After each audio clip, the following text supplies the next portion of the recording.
Good morning, kids. It's Mr. Agee here for your math assignment today on November 9th, 2020.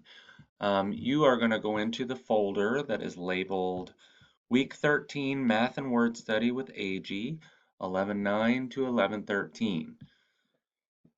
Excuse me. So when you click into this folder, you'll go into the math folder, you'll go into Monday, today is Monday, and you'll click on the Mod 2 Lesson 16 problem set if you want to see, if you want to use Kami. I have these here for you, Lesson 16 problem set in Kami and the Lesson 16 homework in Kami. You are more than welcome to use your workbook. In fact, I think it's a good idea to use your workbook to do these assignments. So I'm going to go over, I've already opened this one up. I'm going to go over what we're going to be focusing on. It's mainly practice with adding that makes you decide whether or not you have to regroup, otherwise known as carrying. Okay, so we're practicing using the standard algorithm in this whole thing. So your job is to use the standard algorithm, which is stacking the numbers on top of each other and cranking through the numbers starting in the ones place, moving to the tens place, over to the hundreds place, and so on to just get some repetitions practicing this skill. It is an important skill to quickly and accurately add numbers. It's a life skill. It's something that you'll encounter numerous times in your life, pretty much on a daily basis. So it's a good skill to have. It's handy, and the important thing is there are a couple of important things. You can only write one digit at a time underneath. And so sometimes that forces you, if your number adds up to a two-digit number, then you've got to have a system for carrying. Um, the other thing is you've got to make sure that your ones place is on top of your ones place, your tens place is on top of your tens place, and your hundreds are on top of your hundreds. Because otherwise, if you're not adding ones to ones and tens to tens and hundreds to hundreds, then you will be getting incorrect calculations. The main ones that practice that skill are one B here and one E here. So you can see we've got 3 digits in the top and only 2 digits in the bottom. A lot of kids will put this 6 tens underneath the 300s because we're kind of taught from early on to line everything up on the left. Well, the standard algorithm is a little bit different. We line everything up on the right with the ones place. Um, on the far right, the tens place next, stacked on top of each other, and the hundreds. Notice there are no hundreds in the number 68. You don't have to write a number there because it's a leading zero. Um, but when you're cranking these out, the big idea is you start with the ones. So here I've got 2 and 8. 2 plus 8 is 10. So I carry here so I can keep my 10 together. I put my 10 like this. And now I do 5 and 6 and 1. So that's the same as 6 and 6. That's 12 as well. So I could put the 12 all down here. But just to show that I'm carrying 100, I'll put it here. And I'll put my 2 here. And now I do 0 hundredths plus 0 hundredths plus 100 is 120. Okay, and I don't want to forget my unit. My unit is milliliters. Okay, so moving forward, these numbers are all related. See here, we've got 52 and 68. Well, now we've got 352 and 68, and then we go to 352 and 468. So there's a minor change in the second number every time we go across, and in the problems that follow, the problems will be related, but they won't necessarily follow the pattern that I just showed you. So here again, we've got 2 and 8 makes 10, and so I like to keep my 10 all together here. So now I've got 5 and 6 and 1 makes 12. So there's my 1, and here's my 2. And then 3 and 1 make 4. And again, I don't want to forget milliliters. So there's my milliliters. Okay, and next up, I've got 2 and 8. So this time I'll carry more traditionally, probably like your parents have shown you, and how I also learned. It's only been since I've been a teacher learning Eureka Math for the last 6 years. that I've been carrying here on the line because I see the value in keeping the 10 together and keeping the 12 together so you can see what your calculation was very clearly and easily. But I'll show you the more traditional way of carrying here.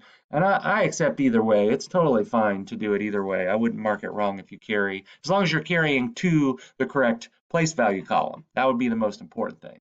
So here I've got 2 and 8, which is 10. So it's got a 0 in the ones place, and it's got a 1 in the tens place. So this is how I learned it. This is probably how your parents learned it, and probably how they've shown you as well. So the 1 just gets carried up into the tens column above the 5. So we've got 1 and 5 and 6 makes 12 again. So I'll carry that. So I'll put my 2 down here and carry the 1 again up here. And so now I've got 1 and 3 makes 4, and 4 more makes 8.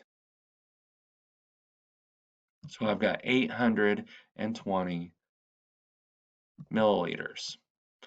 Okay, so it's a lot of practice today. You're going to be practicing through this. I do want to show you this here.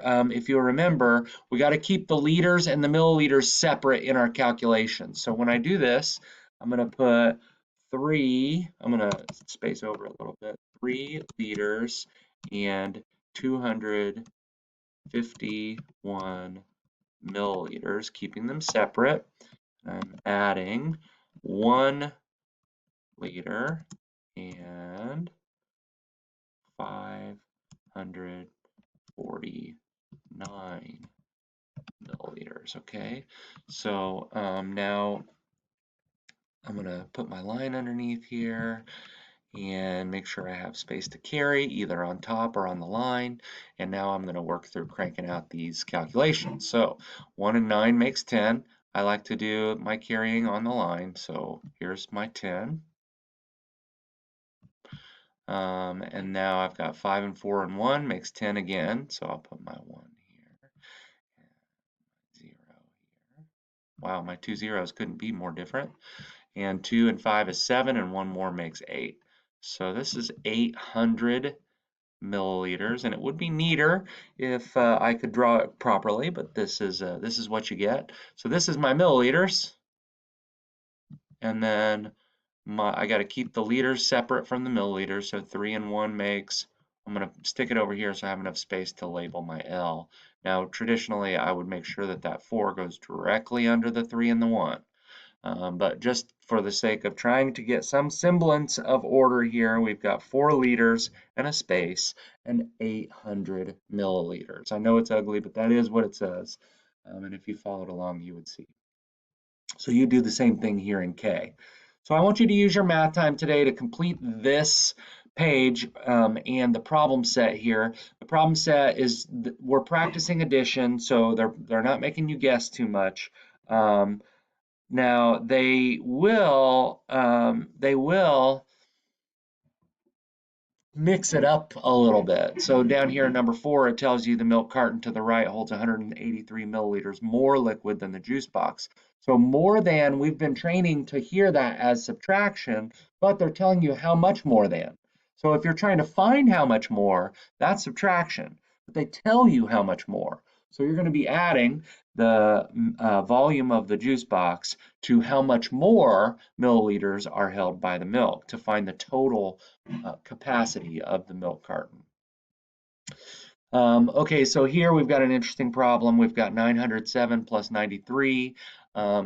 When you're putting these two values together, Lane makes sauerkraut, he weighs amounts of cabbage, that's this, and salt he uses. Okay, here's the salt, here's the cabbage. Draw and label a tape diagram to find the total weight.